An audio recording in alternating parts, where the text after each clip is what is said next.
बिस्मिल्लाहिर्रहमानिर्रहीम। आज का हमारा टॉपिक है treatment of erectile dysfunction.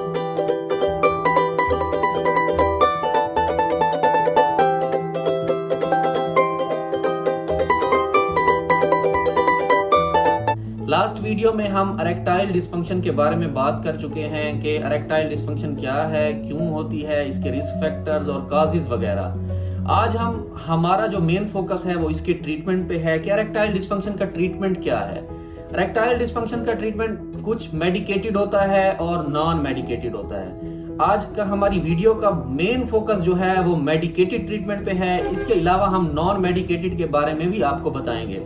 Non medicated treatment में आपका हो सकता है कि सबसे पहले आपको एक्सरसाइज करनी चाहिए, ठीक है। रेगुलरली अपनी लाइफ का हिस्सा बना लें कि आपने एक्सरसाइज करनी है। एक्सरसाइज से क्या होता है? एक्सरसाइज से ये होता है कि आपके टेस्टोस्टेरोन का जो लेवल होता है वो बढ़ जाता है। दूसरा क्या है, ये आपके स्ट्रेस लेवल को कम करती है। देखें, इरेक्टाइल डिस्फंक्शन के पेशेंट को अपनी जिंदगी में से स्ट्रेस को बिल्कुल खत्म कर देना चाहिए, स्ट्रेस के लेवल को जीरो कर देना चाहिए। आजकल के दौर में है बहुत मुश्किल कि स्ट्रेस को कम किया जाए। वैसे आपके नजदीक सबसे ज्यादा जो इस दुनिया में स्ट्रेस है वो क्या है? बीवी के अलावा कौन सी बड़ी स्ट्रेस हो सकती है इस दुनिया में? चलें, जो भी है स्ट्रेस, आपको चाहिए कि आप किसी ना किसी तरह स्ट्रेस को कम करें, अपनी लाइफ से बिल्कुल स्ट्रेस को जीरो कर दें अगर आप चाहते हैं कि आपकी सेक्सुअल लाइफ बेहतर हो। ठीक है जी। नेक्स्ट हमारे पास है कि ग्रीन वेजिटेबल्स का इस्तेमाल करें। इसके अलावा नट्स और सीड्स का इस्तेमाल करें। ये वो चीजें हैं जो आपकी इरेक्टाइल डिस्फंक्शन के लिए फायदेमंद हो सकती हैं। अगर हम बात करें मेडिकेटेड ट्रीटमेंट की, तो हमारे पास मेडिकेटेड में दो मेन ड्रग्स हैं, मोस्ट कॉमन है, सब लोग जानते हैं, जैसा कि वाइग्रा और सियालिस। वाइग्रा और सियालिस, इनकी जो क्लास है ये फास्फोडाइएस्ट्रेज इनहिबिटर्स हैं। वाइग्रा का जो जेनरिक नेम है वो सेल्डिनाफिल है और सियालिस का जो जेनरिक नेम है वो टेल्डिलाफिल है।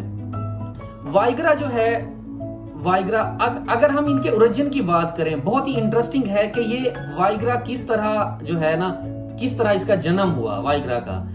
फर्स्टली ये वाइग्रा जो है हाइपरटेंशन के पेशेंट्स के लिए बनाई गई, जिनका बीपी हाई होता है उनके लिए ये ड्रग बनाई गई और हाई बीपी वाले लोगों को ये ड्रग दी गई कि आप इसे इस्तेमाल करें कि इससे ब्लड प्रेशर कम होता है। जब उन लोगों ने इसको इस्तेमाल किया तो बीपी कम होने के साथ साथ उन्होंने एक चीज नोटिस की कि इसकी वजह से इरेक्शन भी होती है, तो उन्होंने ये चीज इरेक्शन को रिपोर्ट किया। इसी तरह जो है ये पता चला कि वाइग्रा जो है एज ए इरेक्टाइल डिस्फंक्शन के ट्रीटमेंट के तौर पर भी इस्तेमाल हो सकती है। इस तरह वाइग्रा का जन्म हुआ। और वाइग्रा जो है, वाइग्रा के कुछ साइड इफेक्ट हैं इस्तेमाल करने के। क्या क्या हो सकता है? मोस्ट कॉमन जो है वो हेडिक है। इसकी वजह से सम नेजल कंजेशन के आपके सांस में मसला आ सकता है, सांस लेने में, देखने में प्रॉब्लम हो सकता है, यूज करने के प्रॉब्लम आ सकते हैं कुछ। अगर हम इसके रेयर साइड इफेक्ट की बात करें तो इसके रेयर साइड इफेक्ट में आता है प्रियापिज्म। प्रियापिज्म क्या है कि अगर इरेक्शन 4 घंटे से ज्यादा प्रोलॉन्ग हो जाए, 4 आवर से ज्यादा प्रोलॉन्ग हो जाए इरेक्शन, तो हम इसे कहते हैं प्रियापिज्म। और ये इरेक्शन पेनफुल हो तो बहुत ही रेयर ये इसका साइड इफेक्ट है कि प्रियापिज्म हो सकता है। और प्रियापिज्म जो है, इसमें जो है टिश्यू होते हैं लोअर पार्ट्स के या पीनस के जो टिश्यू होते हैं वो डैमेज होना शुरू हो जाते हैं, और अगर ये डैमेज हो जाते हैं तो ये इरिवर्सिबल हैं, इसका ट्रीटमेंट भी मुश्किल है। ठीक है, ये इसका रेयर साइड इफेक्ट है। और समटाइम्स ओवरडोज की वजह से, वाइग्रा या सेल्डिनाफिल की ओवरडोज की वजह से हेयरिंग लॉस भी हो सकता है, आपके सुनने की सलाहियत भी जा सकती है। ठीक है जी, ये हो गया वाइग्रा के बारे में। हमारे पास नेक्स्ट जो है सियालिस या टेल्डिलाफिल। अब सियालिस जो है ये क्या कराती है? ये भी इरेक्शन के लिए इस्तेमाल होती है और इरेक्टाइल डिस्फंक्शन के पेशेंट को दी जाती है। इसके जो कॉमन साइड इफेक्ट हैं वो मसल पेन है, मसल पेन होता है। और इसको जो सियालिस है इसको इस्तेमाल किया जाता है as a BPH treatment. Benign prostate hyperplasia के पेशेंट को दी जाती है, इवन इन लार्ज प्रोस्टेट के लोगों को भी, जिनका प्रोस्टेट बड़ा हो जाता है। क्यों प्रोस्टेट बड़ा हो जाता है?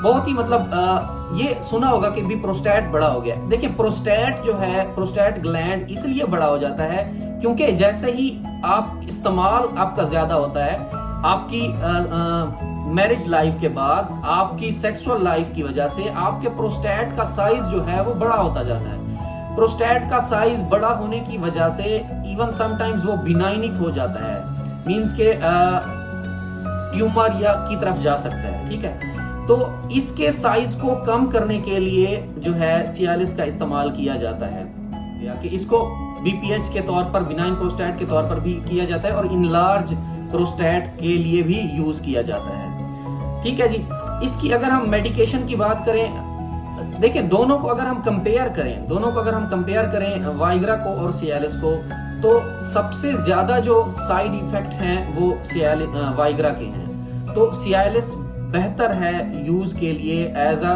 इरेक्टाइल डिस्फंक्शन की ट्रीटमेंट के तौर पर। अच्छा, अगर हम बात करें कि किन पेशेंट को ये वाइग्रा और सियालिस का इस्तेमाल नहीं करना चाहिए, देखिए ये चीज आप गौर से सुन लें कि किन पेशेंट्स को इन मेडिसिन का इस्तेमाल नहीं करना चाहिए। इन मेडिसिन की वजह से क्या होता है कि आपका ब्लड प्रेशर कम होता है। जैसे कि मैंने पहले बताया कि इनका जो वजूद है वो इसीलिए, इनका इस्तेमाल शुरू में हाइपरटेंशन के पेशेंट था, मतलब उनका ब्लड प्रेशर कम करती हैं, तो ये ब्लड प्रेशर को कम करती हैं। जो हार्ट के पेशेंट हैं, हार्ट के पेशेंट क्योंकि ऑलरेडी जो मेडिसिन ले रहे होते हैं वो ब्लड प्रेशर को कम करती हैं। लाइक नाइट्रोग्लाइसरीन अगर वो ले रहे हैं अंजाइना के लिए या पेन के लिए, जो मतलब हार्ट का पेन होता है अंजाइना के लिए, तो उनको ये ड्रग इस्तेमाल नहीं करनी चाहिए। अगर वो नाइट्रोग्लाइसरीन ले रहे हैं या बीटा ब्लॉकर ले रहे हैं लाइक प्रोप्रानालोल, अटीनोलोल, अगर ये ड्रग्स हार्ट के पेशेंट ले रहे हैं, हार्ट की मेडिसिन, तो उनको इन मेडिसिन का इस्तेमाल बिल्कुल नहीं करना चाहिए। क्यों नहीं करना चाहिए? क्योंकि ये जो हार्ट की ड्रग्स हैं ये ब्लड प्रेशर को कम करती हैं, और वाइग्रा और सियालिस ये भी ब्लड प्रेशर को कम करती हैं। तो इसका ये नुकसान ये हो सकता है कि उन्होंने भी ब्लड प्रेशर को कम किया, इन्होंने भी ब्लड प्रेशर को कम किया, आपका ब्लड प्रेशर बहुत ज्यादा कम हो जाता है। बहुत ज्यादा ब्लड प्रेशर कम होने की वजह से क्या हो सकता है कि आप जो है इवन शॉक में जा सकते हैं, सम डेथ भी हो सकती है। तो ये कंट्रा इंडिकेटेड है कि हार्ट के पेशेंट को जो मतलब ऑलरेडी हार्ट की मेडिसिन ले रहे हैं उनको इन ड्रग्स को बिल्कुल नहीं इस्तेमाल करना चाहिए। ठीक है, ये था बेसिक मकसद आपको बताने का। अगर इरेक्शन के बारे में आपको वीडियो देखना है तो इसको क्लिक करें और हमारे चैनल को सब्सक्राइब करें, लाइक करें और हमें फॉलो करें फेसबुक पर। Thank you so much.